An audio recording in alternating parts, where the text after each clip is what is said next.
شروع کرتا ہوں اللہ کے نام سے جو بڑا مہربان نہایت رحم والا ہے۔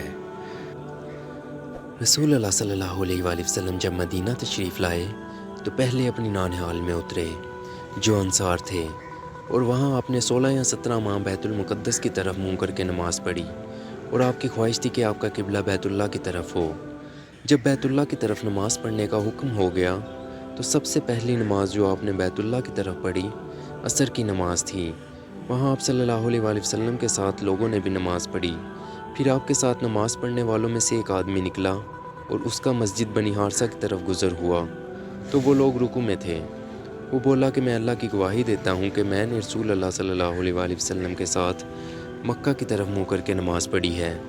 یہ سن کر وہ لوگ اسی حالت میں بیت اللہ کی طرف گھوم گئے، اور جب رسول اللہ صلی اللہ علیہ وآلہ وسلم بیت المقدس کی طرف منہ کر کے نماز پڑھا کرتے تھے، یہود اور عیسائی خوش ہوتے تھے، مگر جب آپ صلی اللہ علیہ وآلہ وسلم نے بیت اللہ کی طرف منہ پھیر لیا تو انہیں یہ امر ناگوار ہوا۔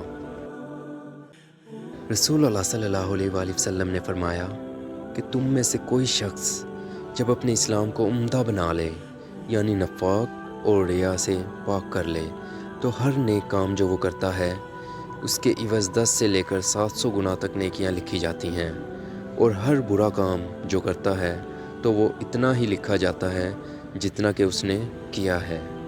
نجد والوں میں سے ایک شخص ان حضرت صلی اللہ علیہ وآلہ وسلم کے پاس آیا، سرے پریشان یعنی بال بکھرے ہوئے تھے۔ ہم اس کی آواز کی بنبناہٹ سنتے تھے اور ہم سمجھ نہیں پا رہے تھے کہ وہ کیا کہہ رہا ہے، یہاں تک کہ وہ نزدیک آن پہنچا۔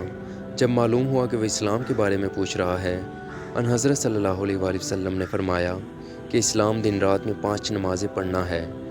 اس نے کہا بس اس کے سوا تو اور کوئی نماز مجھ پر نہیں؟ آپ نے فرمایا نہیں، مگر تو نفل پڑھے تو وہ اور بات ہے۔ ان حضرت صلی اللہ علیہ وآلہ وسلم نے فرمایا اور رمضان کے روزے رکھنا؟ اس نے کہا اور تو کوئی روزہ مجھ پر نہیں ہے۔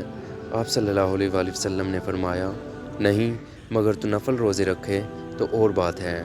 طلحہ نے کہا اور ان حضرت صلی اللہ علیہ وآلہ وسلم نے اس سے زکوٰۃ کا بیان کیا۔